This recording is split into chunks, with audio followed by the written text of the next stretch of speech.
Hello and welcome back to the latest We Are Sunderland briefing with myself, Dom Shaw, and Scott Wilson, both of the Northern Echo, and We Are Sunderland, and we are recording on Friday morning, a few hours before I head up to speak to Regis Le Bris at the Academy of Light, and only a couple of days before Sunderland versus Newcastle at the Stadium of Light, the first Wear-Tyne derby of the season, the first Premier League derby in almost a decade. What are the emotions at this stage of a derby week, Scott?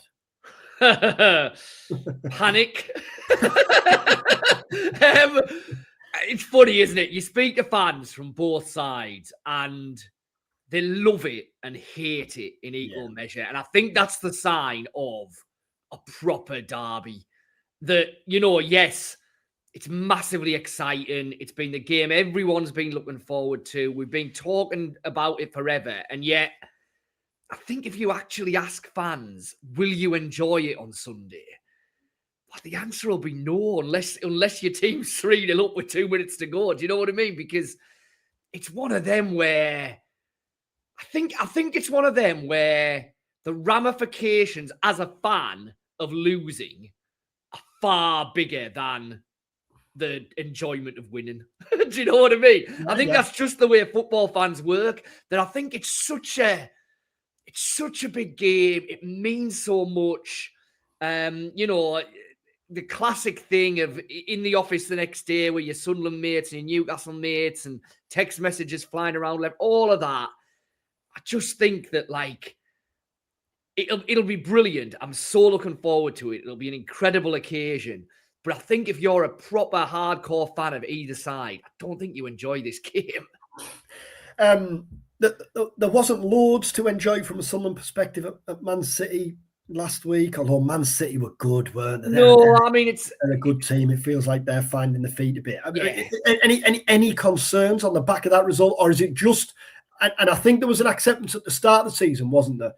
There are going to be games where you just say, we were beat by a better team. And I think that was the case with it. I think that was the case with it from a Sunderland point of view. It was the first game all season where you've looked at them and thought they've just been completely outplayed there. And that's no disgrace to Man City. The best teams in Europe go and get completely outplayed at the Etihad. I didn't think that there was anything wrong with Sunderland's attitude or the way they set up. It was just the fact that City were on it. Sunderland probably didn't play brilliantly. They weren't at their best. But I think they could have been at their best and they would still have gotten beat. I think Man City were just really good. Cherky was out of this world. And in terms of heading into the derby, I don't think there's anything off the back of that. I don't think it makes any difference whatsoever. I really don't. This was always going to be a standalone game anyway. The Bris will have his tactics. The players will be right up for it, all of that. The fact that they're going into it off the back of the heaviest defeat of the season, I don't think is here nor there. I really don't. Because like I say, City just played really well. I don't think there was any lessons really you can learn from that other than the fact that, Sunderland have had a brilliant result at Chelsea and a really good result at Liverpool and 2 very good performances there. I think what last weekend showed is Man City, even on a different stratosphere to Liverpool and Chelsea, they're just the best. Them and Arsenal are the 2 best teams in the country at the minute. Well, in the last few years, there's been a few title races which have looked like title races, and then City have won 12 games on the bounce or whatever it is. I know Arsenal are the leaders at the minute and they're the favourites, but you could see this City team doing that, couldn't you? Yeah, that's where they're playing, and that's why I keep coming back to that. I don't think it'll have any impact on the derby. I don't think it will have affected the way that the Bris or the players have been this week at all. I just don't see it. We'll get into where it's been won and lost, but I think probably more revealing from a Sunderland perspective ahead of the game on Sunday will not be what happened at the Etihad last Wednesday, but what happened last Saturday, but what happened at the Bay Arena on Wednesday night, because you were there as well for Leverkusen and Newcastle. And Newcastle got what would be deemed beforehand a decent draw in Leverkusen. But they were also stung by a couple of issues that have plagued them all season long and will no doubt be in Sunderland's thinking ahead of Sunday's game. And interestingly, both of which were put to Eddie Howe after the game as, from a Newcastle point of view, you need to sort this from the derby because... But I mean, he's not going to be able to, is he? If he's not going to be able to fix it Newcastle at the minute cannot defend from set pieces and they cannot hold on to a lead and keep on conceding costly late goals. Well, Sunderland have been brilliant at set pieces all season and have been absolutely brilliant at scoring late goals. So, you know, if you're looking for reasons to be optimistic as a Sunderland fan ahead of the derby, well, there's two straight away, because on all available evidence, Sunderland will cause Newcastle problems from set pieces, whether it's corners, whether it's Mukiele's long throws, kind of arrowed into the box, whether it's free kicks that Xhaka is able to swing into the box. Newcastle look really vulnerable from all of them. Well, if you've got Ballard up there, if you've got Alderete up there, as I say, you've got Xhaka's delivery, you've got Trey Human in amongst it as well, assuming he plays. We'll get to the team probably in a minute. I think Sunderland can be a real threat there. And then again, if this game is in the balance going into the last 5 minutes, Sunderland will fancy themselves to score and Newcastle will be terrified of conceding. And that might very well be a factor if it's a tight game. And it will be. You know, Eddie Howe was trying to downplay it. And I'm sure when you go and speak to Regis Le Bris later today, he'll attempt to downplay it as well. But it's a factor. Sunderland don't know when they're beat and keep going to the end. There we go again. And score late goals. And Newcastle all season have been utterly unable to hold on to a lead. They've conceded a whole flurry of late goals. Mentally, that definitely, I think, could be a factor if this game's tight going into the last few minutes into stoppage time. Because how interestingly, after the game on Wednesday night, said that the timing of Leverkusen's late goal was irrelevant. It was more the manner of the goal. But I mean, it wasn't, was it? The timing wasn't irrelevant because, as you say there, you know, if you're getting to the last 5 minutes now at the Stadium of Light on Sunday, there will inevitably and surely be a bit of anxiety in the Newcastle ranks, won't there? If either the game is, you know, level, or if Newcastle have got a tight lead. Yeah, that's exactly it. If Newcastle are 1 goal ahead, but Sunderland have the momentum and are pushing for an equaliser, or if it's level and Sunderland are trying to get a winner, I think all the momentum will be behind Sunderland then. It'll be panic stations in the Newcastle defence. And then it's just a question of, can Sunderland capitalise on that and do what they've done so well this season and obviously into the back end of last season and scored really valuable late goals. It could definitely be a factor. And you know, the factors feeding into that will then be the manager's substitutions, which I think are going to be fascinating as well, because, you know, Regis Le Bris has been pretty good so far this season of bringing on attacking substitutes, his finishers, if you like, that he likes to start calling them, to change the game and get Sunderland going in the last quarter of a game. Eddie Howe, on the flip side of it, seems to have been utterly unable to bring on substitutes to sort Newcastle out and get them to hold on to something in the latter stages of a game. So, again, I think that's going to be fascinating, how the changes play out if it is a tight game in the second half. Newcastle are favourites with the bookies. What do you make of that? I think I make of it what I've made of it all season with the odds is that I think Sunderland have been underestimated by the bookmakers right throughout the season. I mean, I think, was it the Bournemouth game where they went off odds second favourites as well at home? You know, I think all season there's still been a bit of a sense of, well, Sunderland, yeah, they're great, they've had a great start, but they'll drop out, they'll find their place. You know, they're playing above themselves at the minute, and I think that's factored into the bookmakers' prices all the way through the season, really. So I don't think Newcastle should be favourites. I have it 50-50 with, if anything, slightly edging towards Sunderland because their home form has been so good. I definitely don't think Newcastle deserve to be favourites, but I'm not surprised that they are because they're almost 2.5 to 1, Sunderland. I mean, that's big, isn't it? That's a really, really big price for a side who have not lost a home game in the league all season. It really, really does. But again, I think all the way. I think Sunderland is still being downplayed by a lot of neutrals, and the bookmaker prices feed into that, I think. But I mean, look, we're in the middle of December now. surely we can say now this isn't a flash in the pan. You know what I mean? Where will it be won and lost then on Sunday, do you think? Before we get into the specific kind of dilemmas and selection points for Regis Le Bris, where in general will the game be won and lost? I mean, it's an easy one in some respects, isn't it? It feels like the heart of midfield. It feels like that midfield battle is going to be absolutely crucial because fierce. I would imagine that Howe at Newcastle will go with his kind of tried and tested three of Guimaraes, Tonali, and Joe Linton. Regis Le Bris is clearly going to be playing Xhaka and Siddiqui in there. Now, whether it's a 5 and, say, Hume is there in midfield, whether Rig comes into the game and he goes back to 4-3-3, I think there's a chance Diarra could be in the squad, maybe. I don't see him starting, do you? I mean, that feels like an absolute shot to nothing and very un-Regis Le Bris to do that. Yeah. So it's going to be, can Xhaka and Siddiqui exert the kind of control over the Newcastle midfield that they have been able to in the vast majority of Sunderland's home games this season? Because that will then establish a platform for Sunderland to go on and cause problems to Newcastle. Who gets that control of the central area, I think, will be really, really key, because I think Sunderland are going to be solid at the back.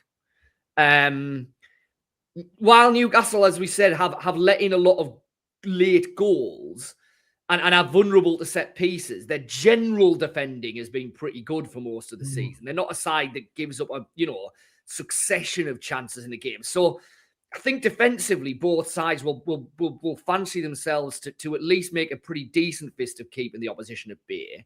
The winger battle is going to be fascinating. Trey Hume up against Anthony Gordon again. That's going to be a brilliant watch. Trey Hume yellow card's probably a safe bet, isn't it? On the subject. I mean, the Trey Hume, Joe Linton yellow card double has to be. I mean, you're talking about bookmaker prices there. If that's anything above evens money, then get into that. Let's have a look. Let's have a look at your. Because I would have thought that's absolutely nailed. I mean, how confident are we that Hume is going to start? Well, what do you think he's going to do with the defence? Because that's the real question mark, isn't it, from a Sunderland point of view?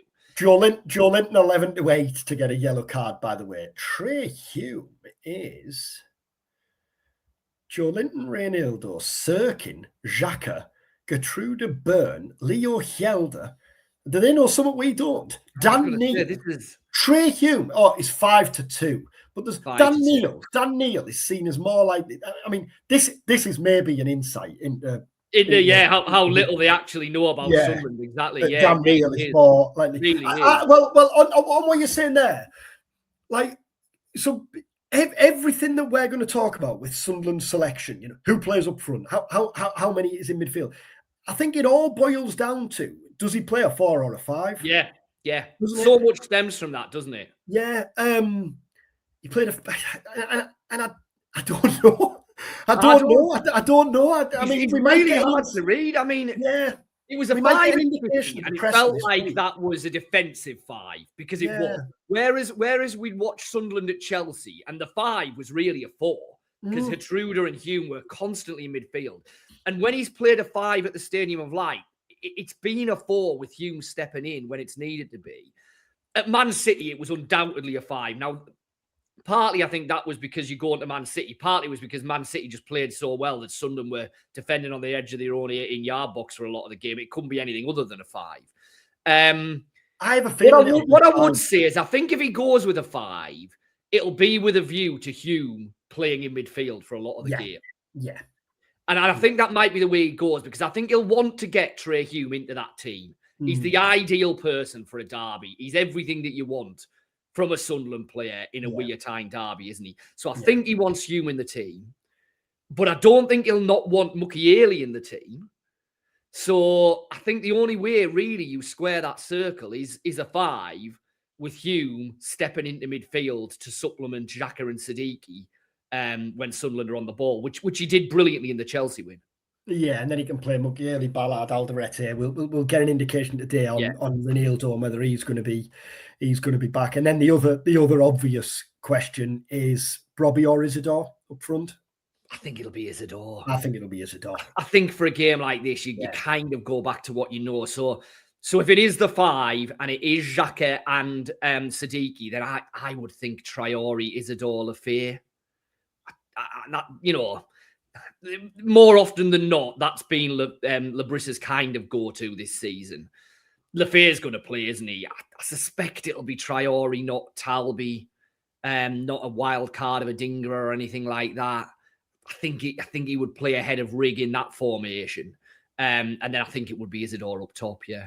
On the subject of a Dinger, I mean, that was the bit of a surprise. Not a complete ball from the blue that he was left out, because he was left out their last squad, wasn't he, last month? But still, the expectation was that he was going to be involved. Yeah. I mean, it's good for Sunderland, and it might. I mean, clearly, it's a blow for a Dinger. I suspect he'd have wanted to have gone and played in AFCON. But it might be the making of him at Sunderland, because he has had an underwhelming start, I think. I mean, this might give him the opportunity to play more football, and he might look back in a couple of months and say, well, actually, that was the spell that I needed. I mean, let's see how it plays out. But it's another option in an area that Sunderland looked like they were going to be left really short, isn't it? Yeah, it's big from Sunderland from that point of view, really, because it just gives them that other wide option. It means that you've still got the option of bringing Lafayette inside if you want to. You're not kind of utterly dependent on Mundell if his fitness is in any way still a bit of an issue. So I think it will help Sunderland from that point of view, undoubtedly. And I think you're right; it could be big for a Dingra. Because he hasn't really hit the ground running, has he? When he first came in, I think because he was the one with Premier League experience, I kind of thought that he'd probably be a fair bit ahead of Talby and probably even Traore for a while in the pecking order. Well, he kind of was right at the very start of the season, but hasn't really had a look in since then. So yeah, it could be a big month for him. It really could be. You suspect on Sunday he's going to have a substitute role to play at best, don't you? We've talked about Granit Xhaka and the importance of Granit Xhaka every week, I think, on this pod.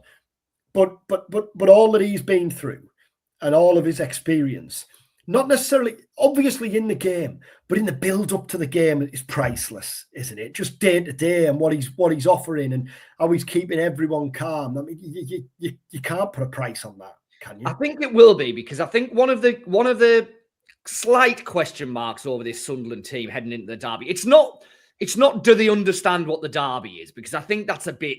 I think, yes, they every player in that Sunderland dressing room will understand what the derby is. The minute that they're in and around the Stadium of Light atmosphere at the weekend, they will understand what the derby is.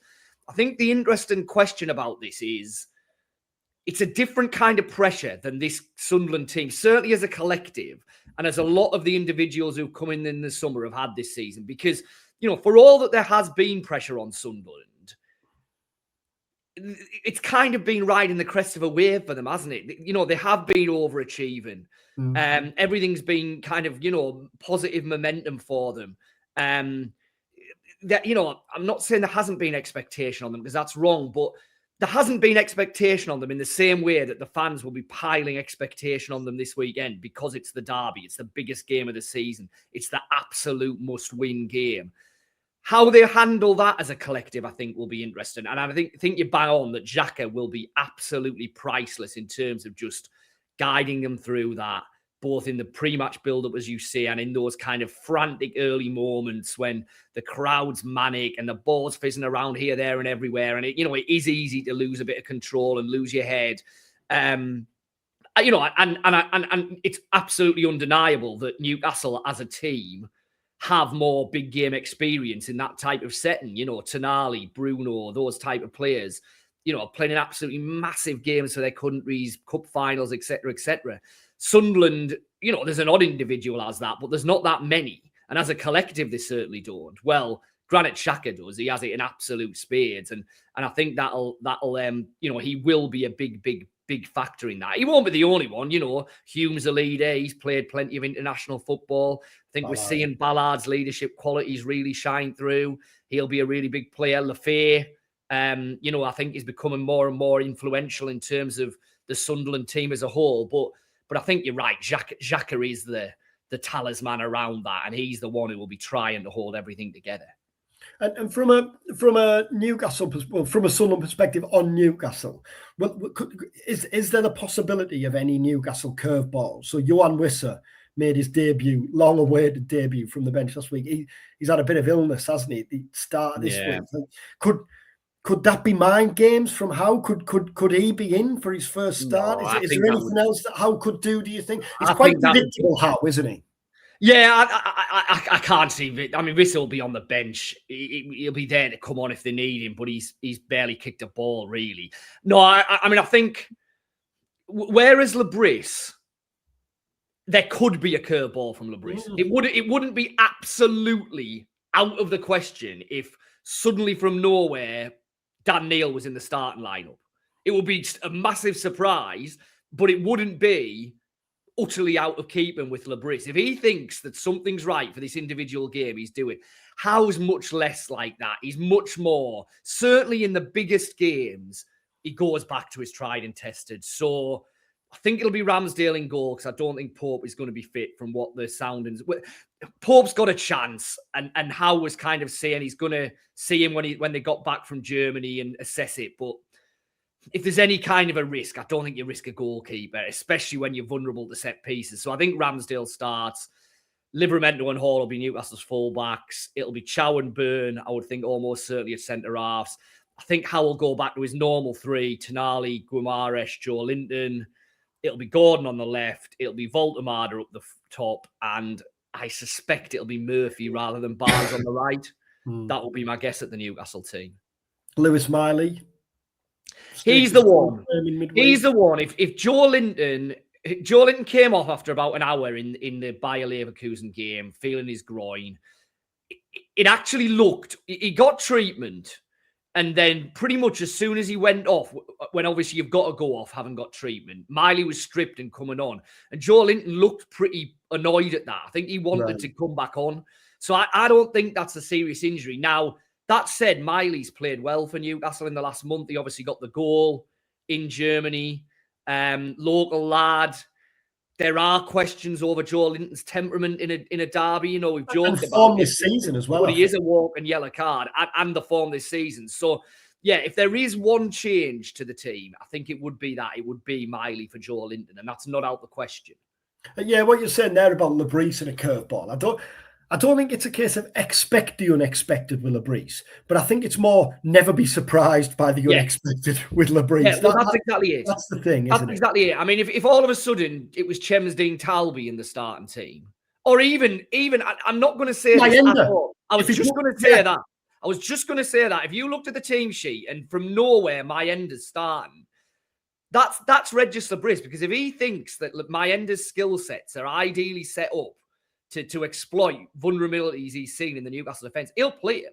Now, I'm not saying that's the question, because I'm not sure that his skill sets do. I think, for all Dan Byrne can be vulnerable to a bit of pace, he's less vulnerable at centre-half than he is at full-back. I'd be surprised, very surprised at that. But like you, it wouldn't be kind of mind-blowing at all. Oh, and then how does it play out? Not necessarily a score prediction, although feel free to give us one, but more as a game, how do you think it plays out? I think it'll be a brilliant derby. I think it'll be manic helter-skelter. Because I think that Sunderland can play with a fair bit of control, but there is a tendency to this Sunderland team to just go absolutely full throttle, isn't there? And that's really when they're at their best at home. Real intensity, all the set pieces, get men up there, make it uncomfortable for Newcastle. That's what Sunderland will be looking to do. Newcastle are kind of at their best when it's chaos as well, when it's chaos, on the break. I think it'll be a really entertaining open game. I'm going to do, what's coming here. 1-1. No, 2-2. 2-2. I'm going to do the classic sit on the fence. Any outcome would not surprise me. I could see Sunderland just being too physically strong and aggressive for Newcastle and effectively bullying them. I've thought for most of the season that that's what would happen in this game. I've thought that Sunderland would be too strong. Having covered a bit of Newcastle in the last month or so, they are clicking into gear a bit more on the break. And I think if Sunderland are going to be vulnerable at all in this game, it's probably to that. it's to Gordon breaking up. It's to Voltemada kind of doing his little flicks and link and play and that really. So I think that's the way it might play out. I think Sunderland might be the dominant team, but I think Newcastle will always offer a threat on the break, and I'm going to go 2-2. Do you think both managers, clearly, if you asked them this, you know what sort of response you get. Do you think both managers would take a draw now? I think deep down, I think Howe would. Both managers, and to be perfectly honest, I think a fair few fans would take a draw. I think Newcastle fans probably would. I think Sunderland fans might feel this is an absolute ideal chance to keep this amazing derby record going.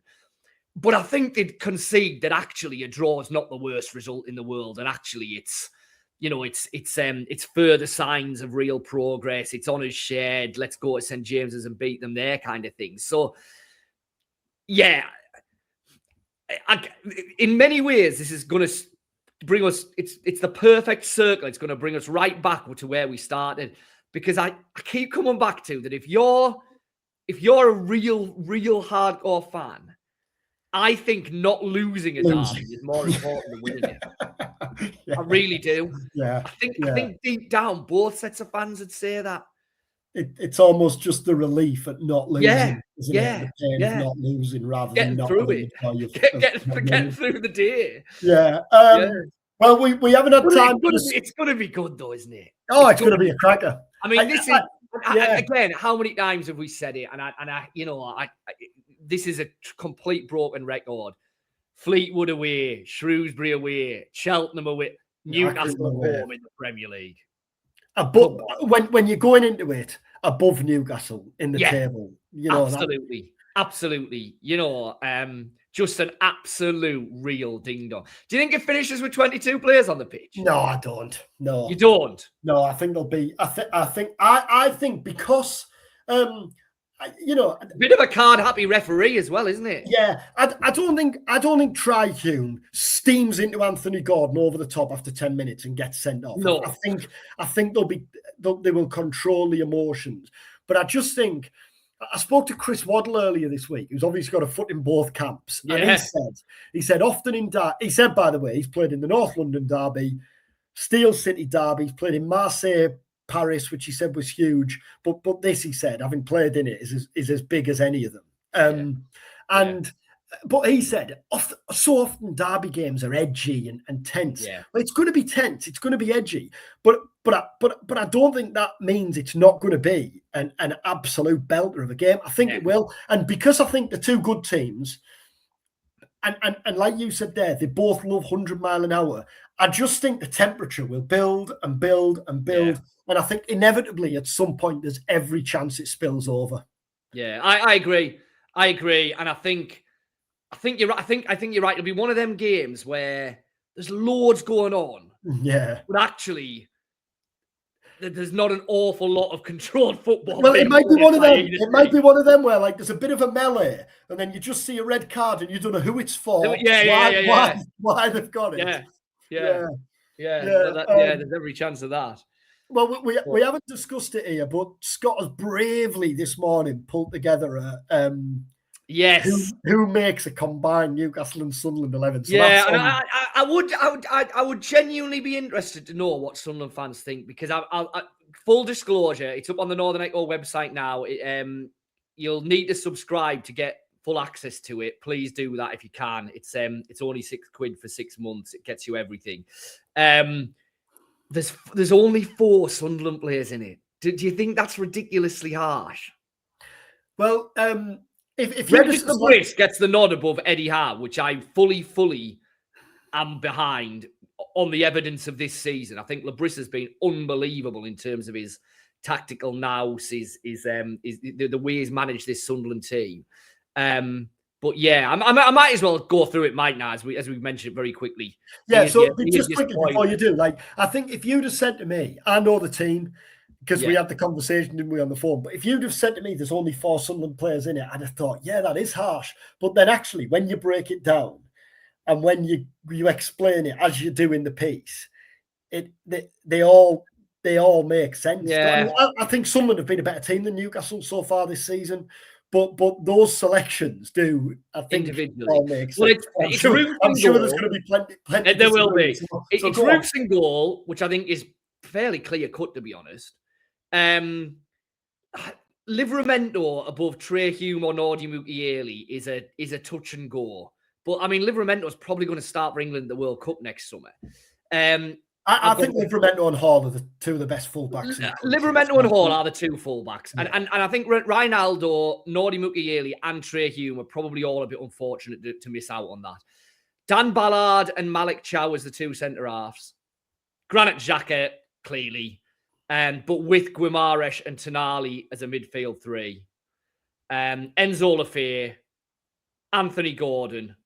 And then, to be fair, up top was the real coin toss, I felt, because Isidore or Walter is a real close one, I think.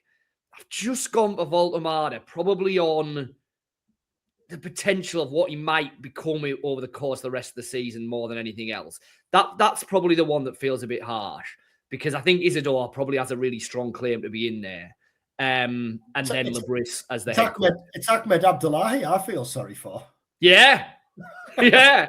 I think the defence is the one, isn't it? Where you think like Sunderland's defence has been better than Newcastle's this season. It has as a collective. It definitely has. And then there's only one in there, so that's the really tricky one. I think it's maybe one of them where if Mukiele and Alderete continue as they have been for another 3 or 4 months, then that's probably them. That probably gets them the nod. Alderete in particular hasn't played an awful lot, has he? You know, he had that injury. He had that injury. Concussion. Yeah. And then obviously that spilled over at the international break. That then spilled over to him coming back and still not being quite ready. So I think Alderete is a fantastic player, and I think he's had some brilliant performances for Sunderland. But through no fault of his own, there's only probably been a handful of them so far. So, yeah, that's my get out. That's my excuse. I can feel the comment section exploding with talking. Is this the right time? Is this the right time to nudge you in the direction of our subscription offer? Yeah, exactly. Yeah. There is, I know we say every week, it is just £6 for 6 months, or 26 quid, which will take you through to 2027, and we'll obviously get you full access to all the coverage over the course of this week. And make sure that you send us a message when Mukiele and Alderete combined to absolutely massacre Newcastle at set pieces. And keep a clean sheet in the process. And keep a clean sheet, yeah. Well, thanks so much for joining us. Thanks for watching. I hope the nerves aren't too difficult to handle over the course of the next 24 hours or so. As I said, I'm going up to speak to Regis Le Bris in the next couple of hours, so we'll have full quotes from him and thoughts from him over the course of today, Friday, and tomorrow, and of course Sunday morning online on the Northern Echo and We Are Sunderland. So keep your eyes peeled there. And then we're both at the Stadium of Light on Sunday afternoon, so we'll obviously have full coverage throughout the game and full analysis and reaction afterwards. And then we'll be back next week to reflect on the derby and all that's happened on Sunday. So join us then. And pick a new 11. It'll be interesting to review that ahead of the reverse fixture. It will, yeah, it will. Later this season. Let's get this one out the way first before we look ahead to that one. Thanks for watching. Thanks for listening. Take care.